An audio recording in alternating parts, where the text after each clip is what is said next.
I'd like to call order the January 3rd, 2017 regular meeting of the Bowling Green Board of Commissioners. I invite you to stand if you choose. I invite firefighter Ryan Meredith from the airport station to come and provide our invocation. Mr. Meredith, come ahead. Let's pray. Father God, Lord, we thank you today for your many blessings and the grace and mercy that you allow us to even get up this morning, Lord. Lord, I pray your blessings upon this meeting, upon our conversation, upon the mayor and the commissioners. Lord, may you guide their thoughts and their actions, Father. And Lord, may you bless them and bless this city. For it's in your name we pray. Amen. Amen. Mr. Denning will lead us in the pledge. Pledge allegiance to the flag of the United States of America and to the republic for which it stands, one nation, under God, indivisible, with liberty and justice for all. Thank you, sir. Please call the roll. Commissioner Denning? Here. Commissioner Nash? Here. Commissioner Perigin? Here. Commissioner Williams? Here. Mayor Wilkerson? Here, we want to welcome back a former commissioner to our confines tonight. Mr. Nash, appreciate you being here tonight. Nice tie, as a matter of fact. Thank you. I bought it just for you, Mayor. Thank you, sir. Do we have any awards or recognitions tonight, Mr.? I don't have it. Anyone on the commission? We want to wish happy retirement to a couple of former city employees who just retired this last week or so. From the fire department, Company Commander Todd Bernard served 20 years and has some new plans going, so he's going to a new position after his retirement. And then Beverly Fleener, who is in our cemetery division in Parks and Recreation for 32 years, and wish her well as she's going off into retirement. So thank you for your service. Mr. DeFebo, do you have any comments for us tonight? I do not, except there'll be a need for executive session. Kate will read the reason.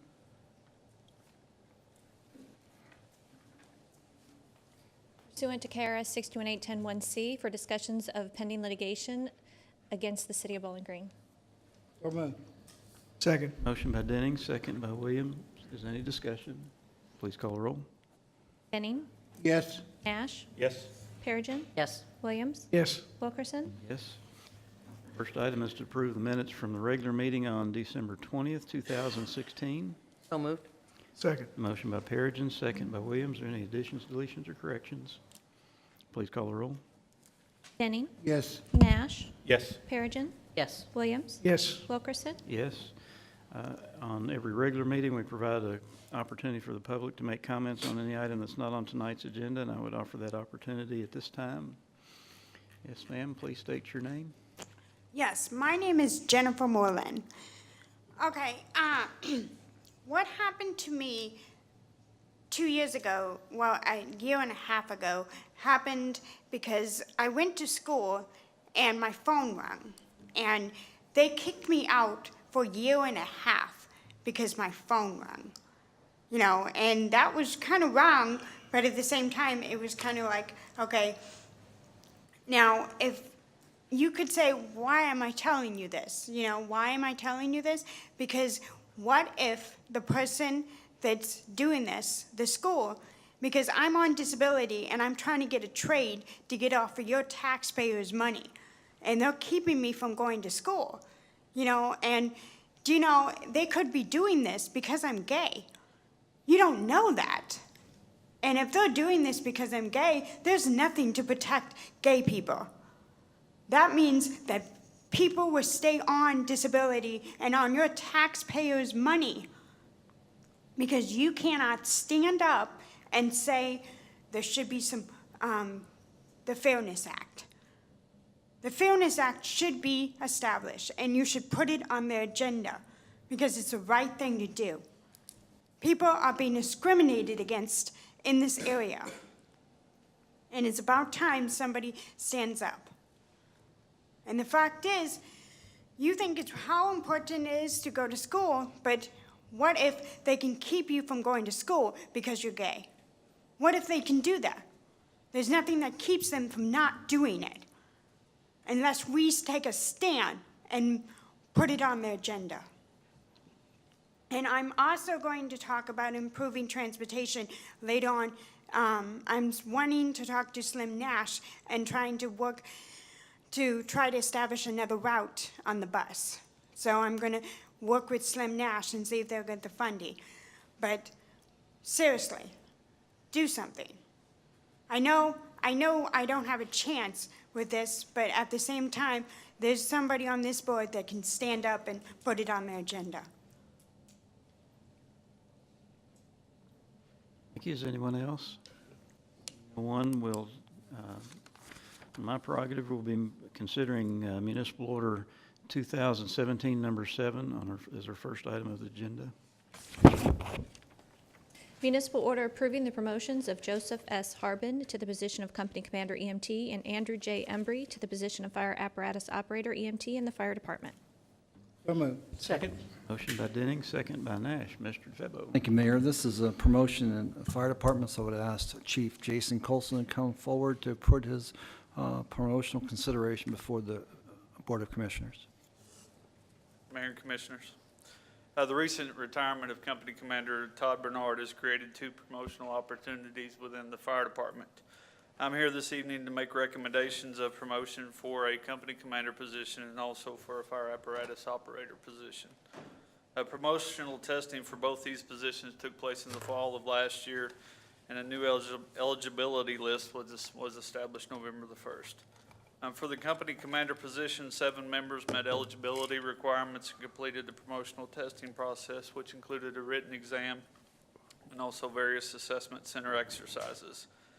Based on the results of the promotional testing and his performance as an employee, I'm here to recommend Joe Harbin for the promotion of Company Commander. If I can get Joe to stand for me, please. Joe finished as the top candidate on the promotional eligibility list for Company Commander.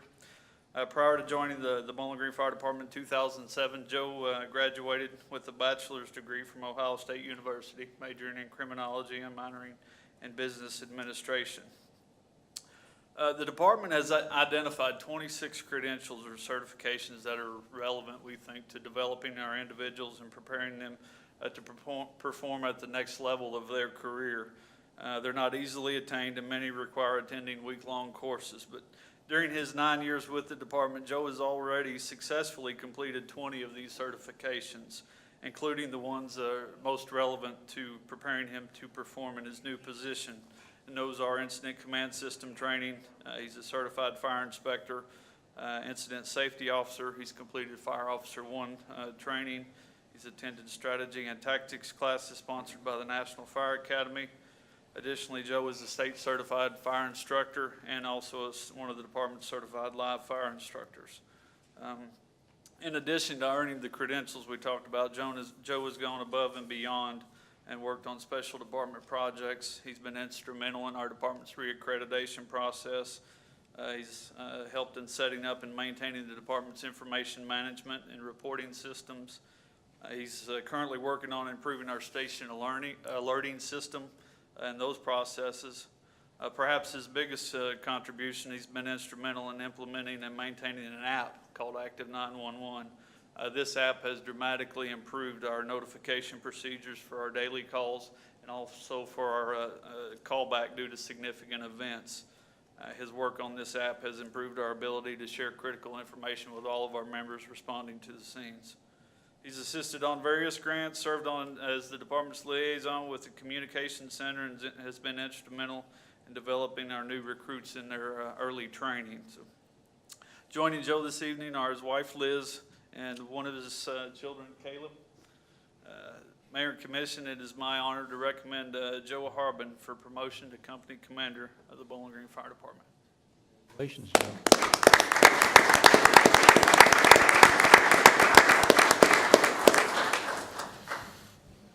For the Fire Apparatus Operator position, 17 members met eligibility requirements and completed the promotional testing process, which includes a written exam in various scenarios to measure their ability to operate various fire apparatus.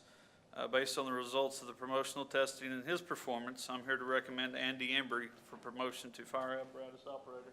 If Andy will stand. Prior to joining the department in 2012, Andy was a 2001 graduate of Grayson County High School. Andy has been with the department now for 4 years, and during those 4 years, Andy has also completed numerous courses that have prepared him for serving in his new capacity. Those courses such as driver operator, aerial apparatus operator. He's also a certified fire inspector, a state certified fire instructor level 1, and Andy has participated in the department's technical rescue programs, primarily in both swift water and rope rescue. Andy's supervisor describes him as having a dedication to improve his knowledge and skills. He has demonstrated the desire to perform at the highest level, which is reflected by him finishing second on the promotional eligibility list for fire apparatus operator. This desire is also reflected in the fact that Andy is also one of the department's certified paramedics. With this, Andy is able to provide a higher level of medical care to our citizens, as well as provide medical training to our personnel. Joining Andy this evening are his wife Sarah and his daughter McKinley. Mayor and Commission, it is my pleasure to recommend Andy Embry for promotion to fire apparatus operator.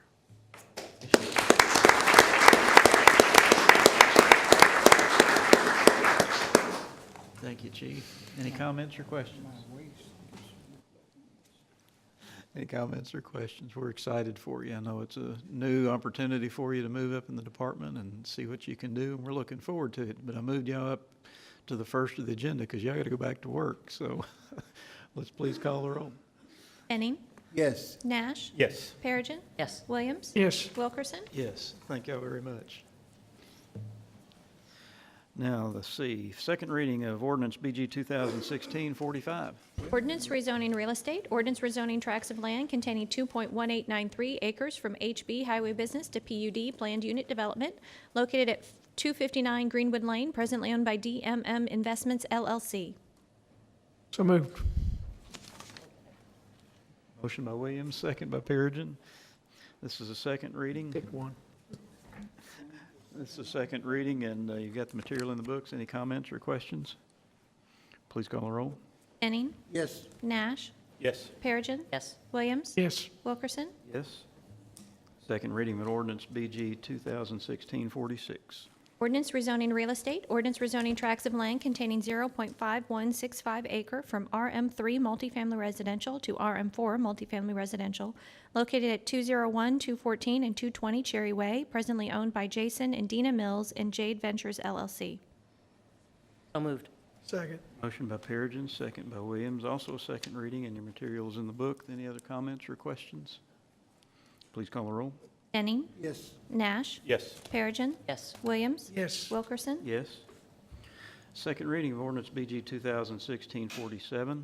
Ordinance rezoning real estate. Ordinance rezoning tracts of land containing 6.71 acres from RM4 multifamily residential, NB neighborhood business, and PUD planned unit development to PUD planned unit development located at 0, 1212 and 1216 Adams Street, 0 and 1235 Kentucky Street, and 1313 Center Street, presently owned by Yellowfin Investments LLC, Brookside Kentucky LLC, and Joe Deemer. So moved. Second. By Williams, second by Denning. Also another second reading. Any other comments or questions? Please call the roll. Benning. Yes. Nash. Yes. Perigin. Yes. Williams. Yes. Wilkerson. Yes. Second reading of ordinance BG 2016-48. Ordinance rezoning real estate. Ordinance rezoning tracts of land containing 1.1347 acres from GB General Business to PUD Planned Unit Development located at 515 and 529 Chestnut Street and 0 East 6th Avenue, presently owned by Douglas Gorman and Norma Burks, care of Jana Shannon, with Rogers Real Estate Holdings LLC as contract vendee. So moved. Second. Motion by Perigin, second by Denning. Is any comments or questions on the second reading? I'm sorry, the sound was coming from that side. Please call the roll. Denning. Yes. Nash. Yes. Perigin. Yes. Williams. Yes. Wilkerson. Yes.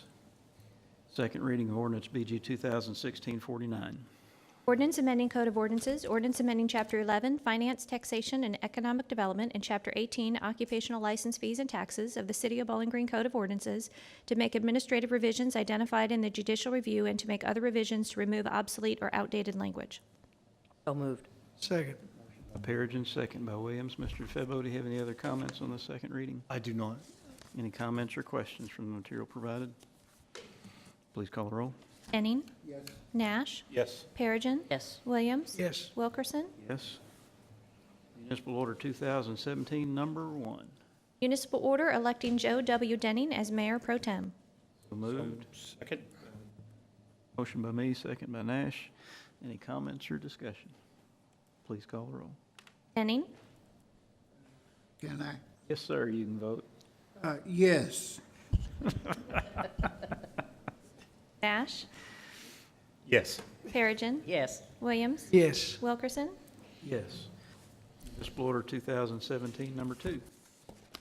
Municipal order approving the appointment of Commissioner Joe W. Denning to the Bowling Green Audit Committee and Workforce Recruitment and Outreach Committee. So moved. Second. Motion by Perigin, second by Williams. The remainder of these are appointments to the various city boards and commissions that are required under our ordinance or state law. And let's see, 7, 8, 9, 10. Yeah, 7, 8, 9, and 10 are all the same, just different people. Any comments or questions? Please call the roll. Denning. Yes. Nash. Yes. Perigin. Yes. Williams. Yes. Wilkerson. Yes. Municipal Order 2017, number 3. Municipal order approving the appointment of Commissioner Sue Perigin to the Job Development Incentive Program Committee in Warren County Downtown Economic Development Authority Incorporated. Moved. Second. Williams, second by Denning. Any discussion? Please call the roll. Denning. Yes. Nash. Yes. Perigin. Yes. Williams. Yes. Wilkerson. Yes. Municipal Order 2017, number 4. Municipal order approving the appointment of Commissioner Rick Williams to the Bowling Green Municipal Utilities Board. So moved. Second. Motion by Denning, second by Perigin. Any discussion? Please call the roll. Denning. Yes. Nash. Yes. Perigin. Yes. Williams. Stain. That's right. Wilkerson. Yes. Municipal Order 2017, number 5. Municipal order approving the appointment of Commissioner Brian Slim Nash to the Job Development Incentive Program Committee and Bowling Green Warren County Drug Task Force. So moved. Second. Perigin, second by Denning. Any discussion? Please call the roll. Denning. Yes. Nash. Yes. Perigin. Yes. Williams. Yes. Wilkerson. Yes. Municipal Order 2017, number 6. Municipal order approving the promotion of Michael B. Mitchum to the position of Parks Golf Maintenance Superintendent in the Parks and Recreation Department. So moved. Second. Motion by Perigin, second by Nash.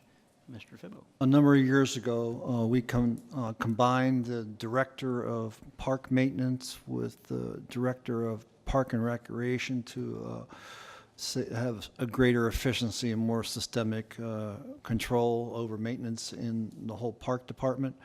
Tony Whitmer was the first incumbent in that position. He has moved on to other challenges, and so we're here tonight to entertain Brent Belcher's recommendation for replacement of that, to fill that opening. Brent? We'll bring it. Mayor, Commissioners, thank you for your time. Mr. Febo, thank you for the introduction. Tonight's recommendation, let me first begin by piggybacking a bit on Mr. Febo's brief history on Tony. He was our first position in the Parks and Golf Maintenance Superintendent position. First person to do that job, and did a yeoman's work. We're very proud of being an opportunity to work with Tony. And he worked with the cities for over 20 years. And left us in a good spot and got a lot of processes ready for us, which leads us to where we are today. As Tony moved on to his next challenges, it led us to a public advertisement.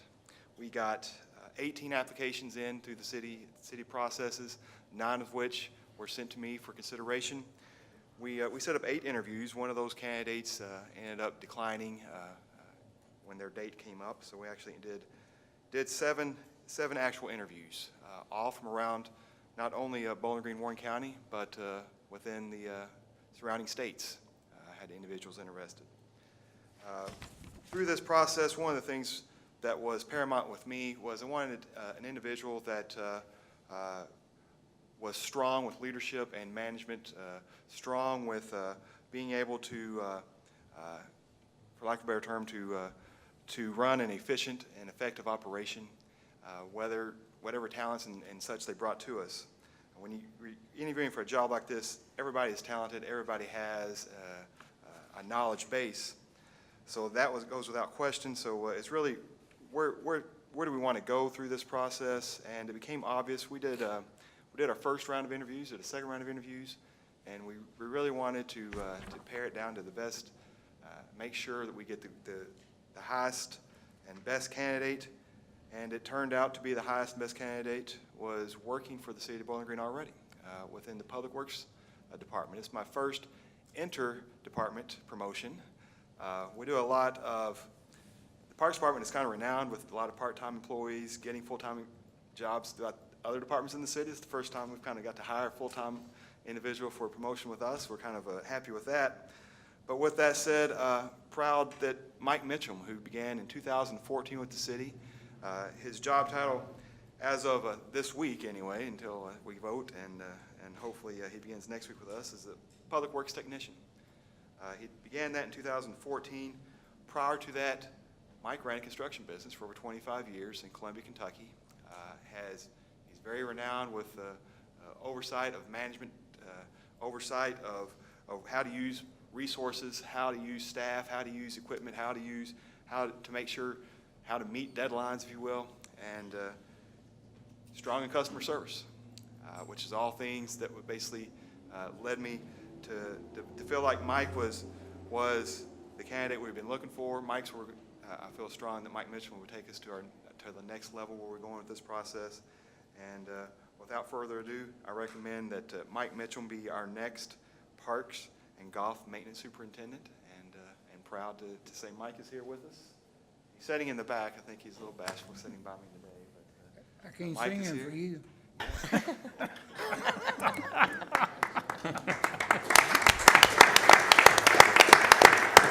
Thank you very much, and we look forward to working with Mike. Thank you. Mike, for the years that he's been working with us, did a great job. Look forward to you in your new position as well. Does anybody have any comments or questions? Please call the roll. Benning. Yes. Nash. Yes. Perigin. Yes. Williams. Yes. Wilkerson. Yes, congratulations again. I had a point, Sure. with his ascendance to this new role, we're going to have to make some adjustments for the inspection of Small House Road. So Greg will be presenting our strategy for taking care of what Mike has left by going on to maintenance of Park and Rec.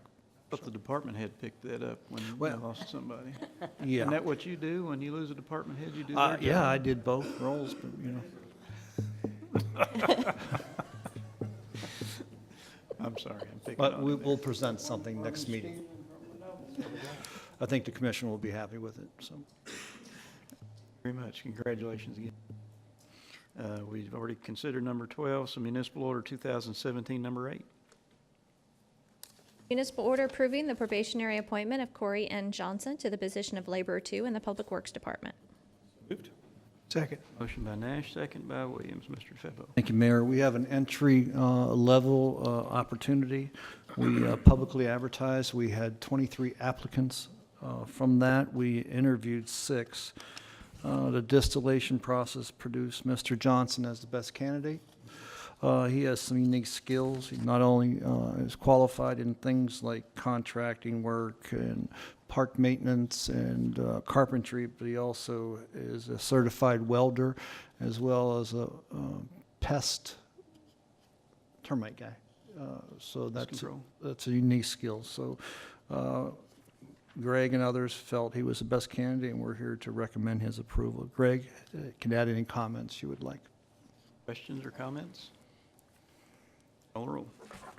Benning. Yes. Nash. Yes. Perigin. Yes. Williams. Yes. Wilkerson. Yes. Municipal order 2017, number 9. Municipal order authorizing annual software maintenance services from MS Govern of Chicago, Illinois in the amount of $33,440. So moved. Second. Motion by Perigin, second by Williams. Mr. Febo. As the commission may remember, we replaced the Workhorse software for our business occupation and license program last year. We're in the implementation, the final implementation of that software. We collect, as we know, most of our revenue through the occupation license fee. So we're here tonight to ask you to approve the maintenance that go along with that new software program. Lynn Hartley is here if you have any questions. Comments or questions? Call the roll. Denning. Yes. Nash. Yes. Perigin. Yes. Williams. Yes. Wilkerson. Yes. First reading of ordinance BG 2017, number 1. Ordinance rezoning real estate. Ordinance rezoning a tract of land containing 1.902 acres from HB Highway Business to RM4 Multifamily Residential, located at the corner of Porter Pike and Parker Avenue, presently owned by Scottsville Road Partners, LLC. So moved. Second. By Denning, second by Williams. Ben usually entertains any questions. I have a few questions, and maybe the commission does too about this. But Ben can handle any questions we have. Peterson from Planning and Zoning. Go ahead. Pardon? Did you have questions? Yeah, I looked through the file, and it helped me understand there seems to be 2 levels of what can be built. One is for 36 dwelling units, another is 32. What makes that difference? Where specifically are you Uh, looking? Finding elements. yeah, I don't know. Page 2 of the staff report indicate that there is a maximum of 36 dwelling units. That Okay. is in the Page 3 of 10 page. in the document. I don't know what you call this. Staff report, correct. 3 of 10, under staff analysis. It intimates 36 maximum, but 32 possible. What will make the difference? When does it go from 32 to 36? Okay, so the 36 dwelling units per acre is the maximum. What they're proposing is 32, but typically the developer will try to leave themselves a little bit of headroom to allow a couple more units if their design allows that. So at this particular level, you're looking at the zone change level where they don't exactly know what they're going to do specifically, so the details aren't yet planned out. They haven't done their building plans yet and done the architectural level plans at this point in time. So what they usually do is give themselves a little headroom, which is what you see in this case with that 4-unit difference. Is this dependent on them relocating Parker Avenue as they propose, or is it not contingent on Parker Avenue being relocated? At this particular level, it would not, their whole development and their concept does hinge on Parker Avenue being relocated. However, the number of units would not, because that is kind of that back part, that separate part. The proposed commercial that they're proposing, commercial development would, their design would hinge on that. But nothing would change the development at this point in time of this zone change level. Okay, because I just want to make sure we're It still would in, change their location, it would change the configuration, but it would not change the components. we're still in discussion stages of that thought. Yes. Greg and others are working on that. I just want to make sure you're aware of that. Okay. We were aware of that prior to, Okay. we did converse with staff. Thank you, Mayor.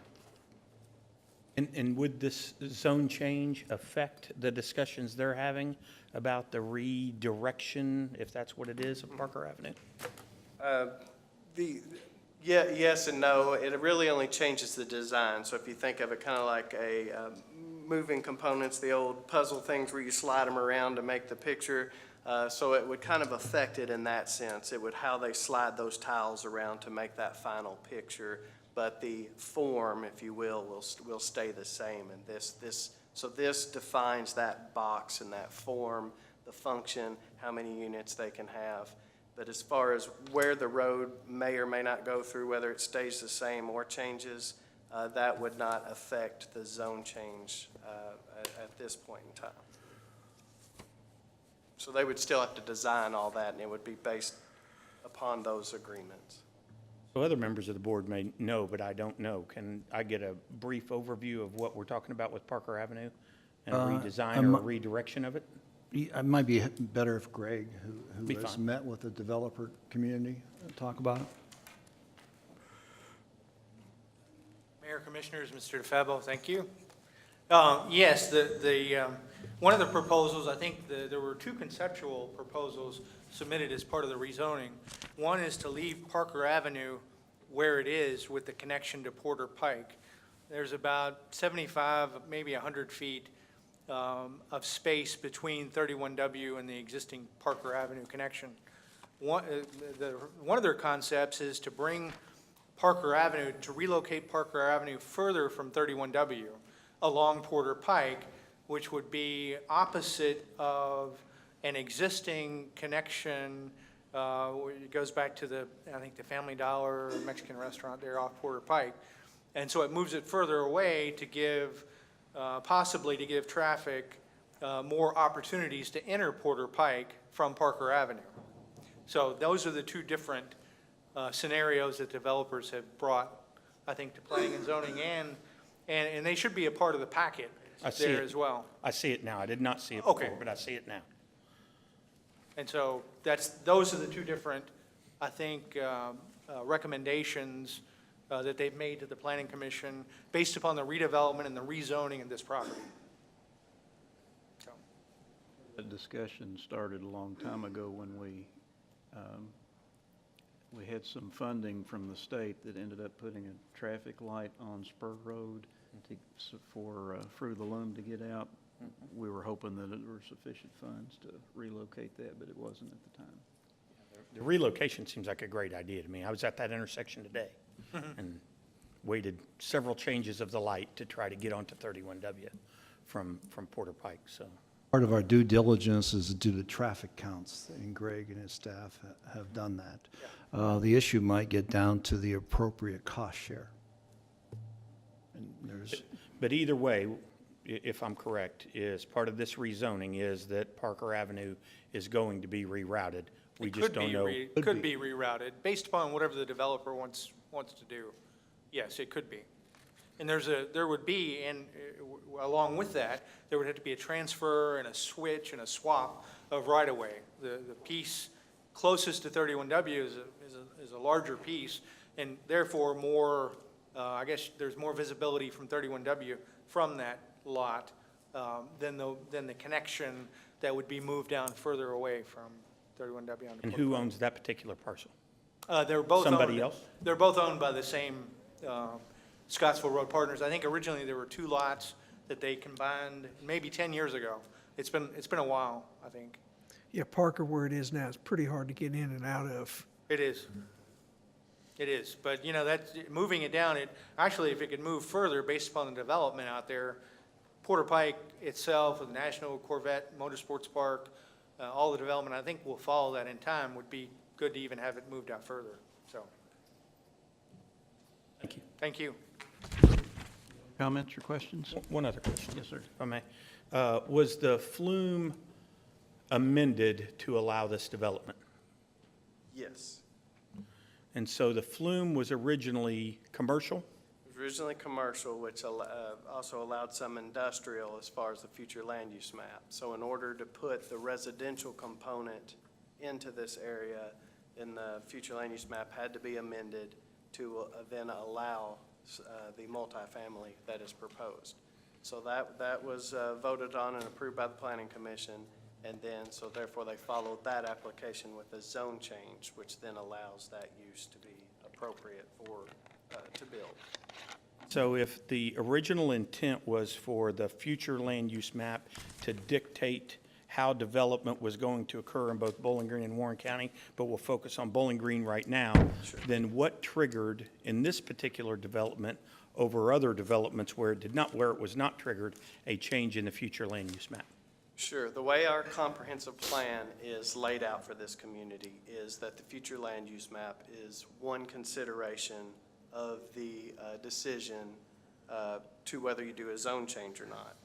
So, but in the comprehensive plan, it also lays out a mechanism to amend the future land use map to allow for considerations of changes. One of them is, did we get the future land use map wrong? Or one may be that the character has changed in an area to allow that, or some other, any number of other considerations that the Planning Commission considers when they make those decisions. So the applicant made a request to amend that future land use map. The argument that they made, I have in here somewhere, to allow that to happen. I'd have to look through here just a second to find it, but basically they successfully argued that that area could use some change and allow some residential use in that area. So they successfully argued that. The Planning Commission voted to make that future land use map amendment as allowed by the comprehensive plan. So when members of the Planning Commission body or this city commission body argue that their hands are tied and therefore they have to approve something because the flume or the future land use map says that they have to, that's not accurate. It can be altered. It can be altered, that is correct. There's But a it- number of considerations. But it can only be altered by the Planning and Zoning Commission and not by the City Commission. The future land use map, yes. Okay. For future developments, my request as one commissioner is if if the flume was changed to allow the development, then I would like to have a concise explanation of why that occurred.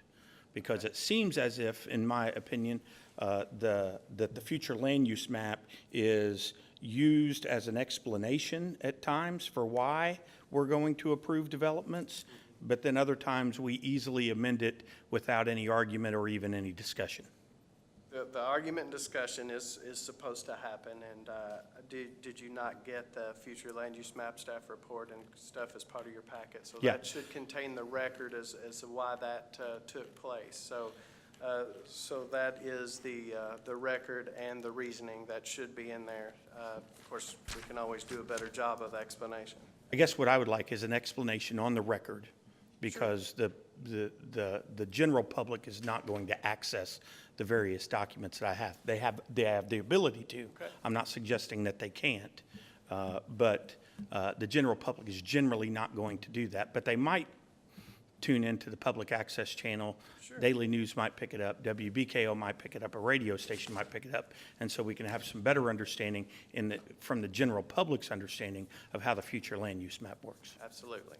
And we'll make sure we'll pass that along to the Planning Commission. Thank you, sir. One question. Yes, sir.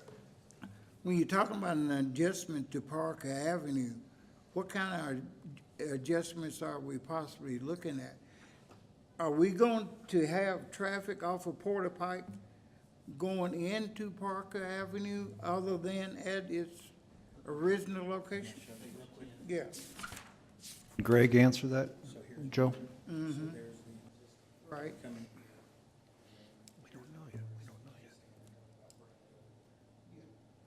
So it's just a relocation of the same connection, just in a different place. I guess my question is, when we do that, are any changes there off of Porter Pike, where's the traffic gonna go? I mean, if they come off of Porter Pike to go towards Parker Avenue, they've only got two directions they can go there. To the right up towards, Fruit the Loom, Right? I'll make a left back, coming back towards Porter Pike again. So what are we gonna do with the traffic numbers when we go into that? In Well, other I mean- words, if I'm coming from General Motors, and I turn right coming from General Motors, coming towards Louisville Road, Yes. I come to Parker Avenue, what reason would it be for me to go on take this drive to Parker Avenue? I don't have nowhere to go. It's connected though, Joe. It's Yeah, connected to existing Parker. Yes, I understand. Okay. But with our traffic flow already on Park Avenue, what are we doing there? Are we overloading ourselves at that Well, particular? there would be more traffic based upon the development if it develops in multifamily or commercial there where there's nothing now. Certainly there'd be more traffic, just the generation based upon those factors alone. But not significant enough to say that it wouldn't work or it wouldn't function.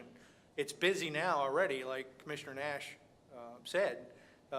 It would be busier. However, there is another way to get out now that the Hennessy signal is in there at the spur road. There's another way that people can actually get out of there if they're in a situation where traffic's backed up, it's peak hour, et cetera. They can go a different direction to get out. Can I add that any solution being proffered by the developer would require the city commission to review it and make determinations, so in terms It of, looks like to me, we could possibly have 3 traffic jams right within hundreds of feet of each other. Nope, they would close that. They Oh, would close okay. that, and only one of the 3 would remain open. Okay. Yeah, the Okay, existing yeah, I see Parker Avenue would this go part away. here closing in. Well, that was not there. This, right Yeah, there. Parker yeah, Avenue right. would close in. Yeah. Right. So the choice is either this or Or this this. right now. Okay. And if the person is coming through here and he takes a right here, He goes up there and he takes another right, and he can go down and hit that new traffic light on Right. Spur Road, or he can go through the stop sign at that traffic light and go down to the Huck Right. and that gas station and get out to go past the Corvette Museum or get out to go to 65. but aren't we gonna have them lined up here? I don't think so. I think if any place they would line up. Right here in the short section? They would line up here, but what it would do is, right now, this is really completely closed off to traffic. Yes. I mean, if you came this way and wanted to Yeah, make a you can't left-hand turn. You're No. never gonna be able to make a left-hand turn. So hopefully moving it further allows more cars to be in there, and you can actually make a left-hand turn. As I understand it.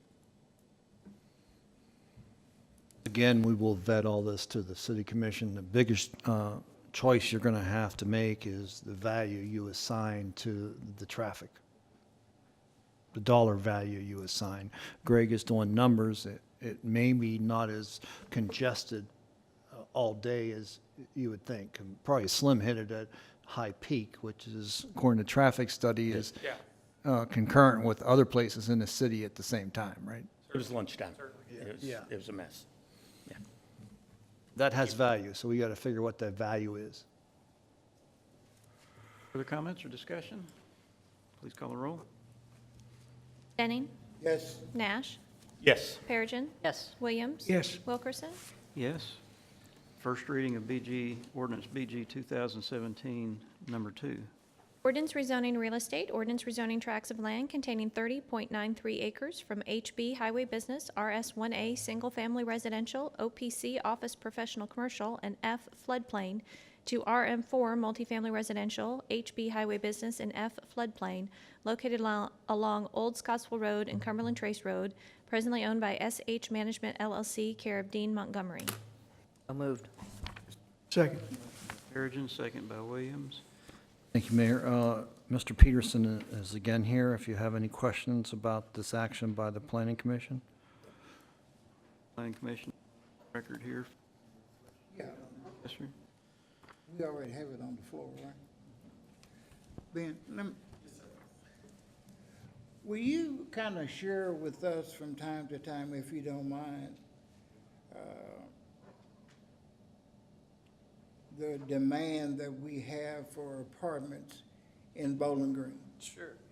Of course, I go kind of by the developers that come into my office and on a weekly basis and talk to me. But currently, right now, the demand for apartments is through the roof. I think every single developer that comes in the office and talks to us about building apartments says that they cannot, they have them all rented before they get finished, and they have waiting lists, and that's for every apartment complex they have in the city, and now as we're starting to see some in the county areas too.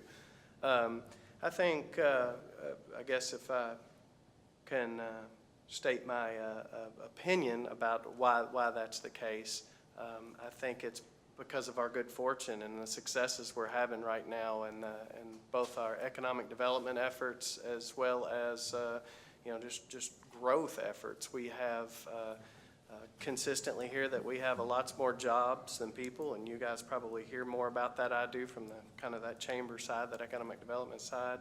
So when you have 800, 1,000 more jobs than people, and you've got people coming in from all over the country to come here to Bowling Green to work, a lot of times, if you think about people who move somewhere, a lot of times you want to maybe just rent for that first year or two before you decide to fully invest in a community and buy in a community. We are a big college town. As you know, Western's had great success growing and is starting to really grow again. So I think that lends itself to a higher amount of apartments. And then you have the other pressures. I think we have a bit of a single-family housing, I don't want to say it's a crisis, but we have less single-family houses available. I think just me recently, myself, looking for houses, it was hard to even get an appointment to go look at a house that would sell within 3 days, 2 weeks. By the time you made an appointment to go look for a house, it would be gone. Well, what choice do you have if you can't, find a house or have available lots to build a house?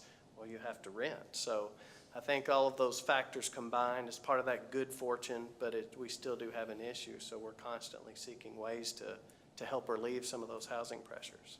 So I think that, in a nutshell, from my perspective, is kind of what's going on and why we need so many apartments right now.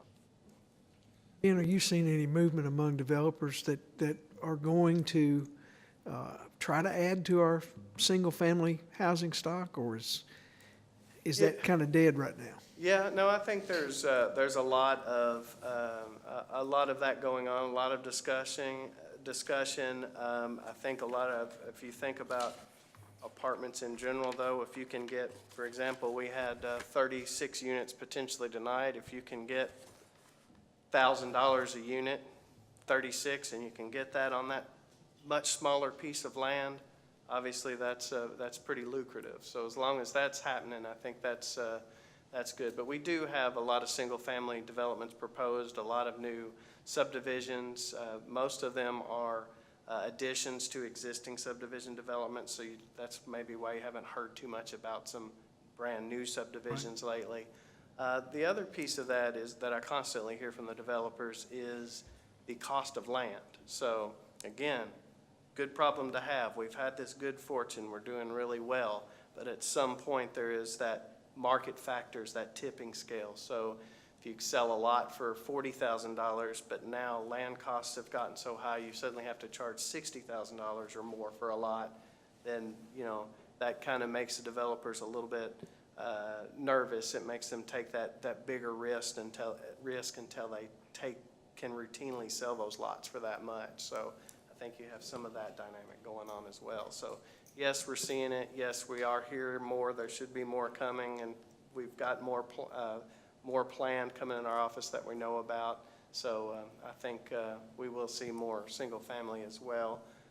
So we're going to start talking about all of those things as a community, how to maybe we can change some things and talk about the comprehensive plan and some of these things we discussed tonight and figure out how we can better be more flexible, be more adaptable to allow those things come in, but also honor the due process and make sure the public is heard and make sure we address all of those concerns. So we're working on it.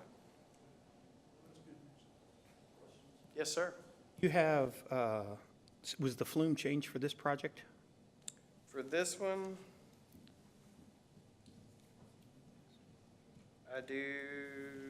It was hard for me to understand. It No. didn't really indicate one way or the other. No, this one was not. Okay. Ideally, I guess in best planning practices, if you will, there would not be a flume change involved in most things. This one was a larger tract of land, was encompassed, I think, 3 or 4 different zones, and so they were changing that to allow the multifamily in the majority of it. The majority of the property was already zoned for that, so they're just changing all of the property that they wanted to that particular zone, which in this case was RM4 for the multifamily. Okay. Proposed at this point 288 units. That is correct.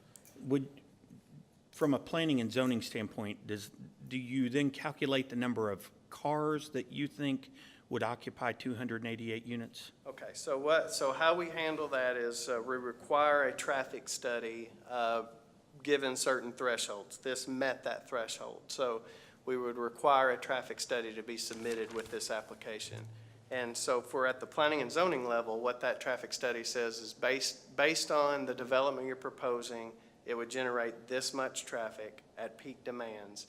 And then we would then discuss with Greg and other staff what improvements that might make and make sure that's addressed in that study.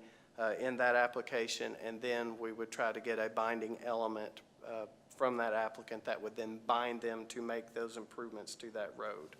So that's kind of how that process works. Now, if we don't want to be making people to do traffic studies just to be doing traffic studies, typically they cost from $6,000 to $10,000+. So if they can go negotiate with your staff or with the State Transportation Cabinet, what changes, I shouldn't say negotiate, but if we already know what the traffic study is going to say, and we're going to say it needs a turn lane or a deceleration lane or a traffic light, if they already know it's going to say that and nothing else, and they know what those changes are, then they can go ahead and agree to those changes, do a binding element, and then we allow that developer to put the money they would have spent on that traffic study towards making those improvements for that particular development. So In this case, no traffic study has been completed yet, right? in this case, no traffic study was been completed, but I believe in this case is the one where they agreed to a binding element saying that they would do whatever the traffic study says. Okay. So they will be bound to whatever that traffic study says in either case. Because my concern is that you have 288 units. If you imagine that there are 2-bedroom, then you have double that number of cars, one egress/ingress point that feeds out onto Cumberland Trace. Yes. That by looking at the map looks to be maybe less than 1,000 yards from the old Scottsville Road intersection, which already at peak times provides a challenge for people to get out, and maybe even less than 1,000 yards on the other side to where buses are going into Cumberland Trace. I would assume most of those 288 units are going to generate traffic at those same peak times that people are already trying to use Old Scottsville Road and Cumberland Trace Elementary. And this looks like a mess. All of that From a was- traffic standpoint. Sure, all of that was discussed at the planning commission level.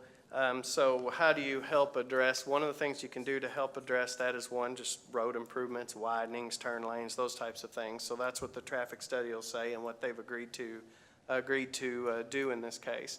The other thing that would help is additional connections. So in this case, maybe there would have been a connection on Old Scottsville Road, then that would help alleviate some of that traffic on Cumberland Trace Road.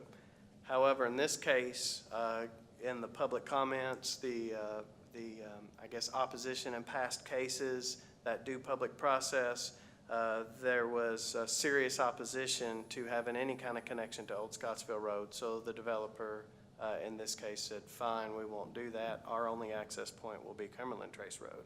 So trying to find that balance between the considerations and the public desires and the neighbors' desires is sometimes difficult. So in this case, this particular development's the one that passed, whereas others in the past that had connections to Old Scottsville Road have failed. So hopefully that addresses your question, concern, but It provides an explanation It for provides it. yes. It doesn't address the concern. Absolutely. Is Cumberland Trace a state road? So it worries me because just down the road from where this development is going to be is McFadden's Ferry. When I served on the commission before, we took multiple summer strolls through there, and everybody was angry. Not everybody. Many people were angry about their ability to get out onto Cumberland Trace, and the city basically said, "There's nothing we can do. It's not under our purview." We're going to repeat the same thing here, so that when we walk through this neighborhood, we can say, "There's nothing we can do. It's not under our purview." What's the solution to that? It's a good question, and Well, this you're the planning community- and zoning guy. It's a good question in this community. So that's why we have the traffic studies, is to provide that consideration before the planning commission and before this commission whenever you all make your decisions. And so it's your decision, not mine as staff. Mine as staff is to get the application before you, give you the staff analysis to the planning commission, and then the planning commission makes the recommendation to you all based on that record. So that is in this case, the recommendation was a positive recommendation, along with that binding element that commits them to make any traffic improvements to that. So your decision is to now either to agree with that agree with the Planning Commission's decision or not. So that is why we have that traffic consideration. Traffic's a big concern in almost every single development that we have come before us, that comes before you all. So that is one of the considerations. It's a big consideration, but it's one of the considerations along with everything else. So Thank you, sir. This is a whole lot of acreage to come out on Cumberland Trace Road, it looks like to me. And looking here at the map, I mean, if there can't be another ingress and egress on the backside, God almighty, we'll have to let them go out on the interstate probably. the Transportation Cabinet was consulted. They are requiring a traffic study, and I may have to ask you to wear a little bit of your old hat here to correct me if I'm wrong, but just because of what the Planning Commission considers and what the Planning Commission says, what you guys vote on this zone change level, the only thing they'll be bound to is what that binding element says, is that they'll have to do whatever improvements that the traffic impact study says. The state Transportation Cabinet can still require other things, different things, a whole nother traffic study, whatever the case may be, for that development. So it is their road, they're the ones who own the road, maintain the road, so they can require other things that go above and beyond whatever the Planning Commission or this board says, or they won't get a permit necessarily. So it is, some of that goes back to the Transportation Cabinet and what they approve. Is that fair assessment? No further questions at this time.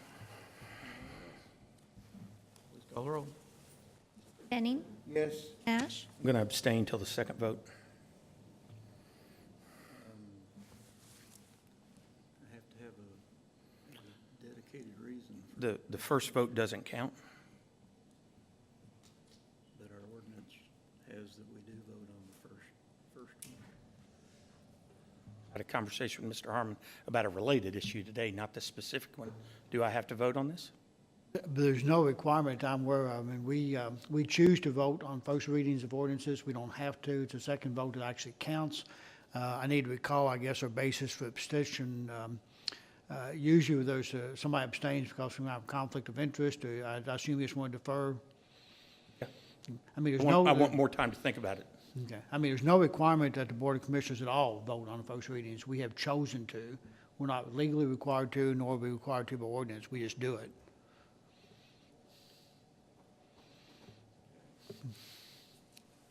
I don't want to be in noncompliance, but if I'm not forced to take a position with this many questions outstanding, I would prefer not to at this time.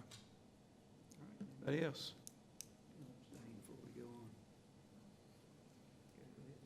Finish the roll call. Okay. Perigin. Yes. Williams. Yes. Wilkerson. Yes. This last item on the agenda, our next scheduled meeting is January 17th, 2017. We'll be going to closed session in which no vote no will be vote. taken. Thank you for tuning in.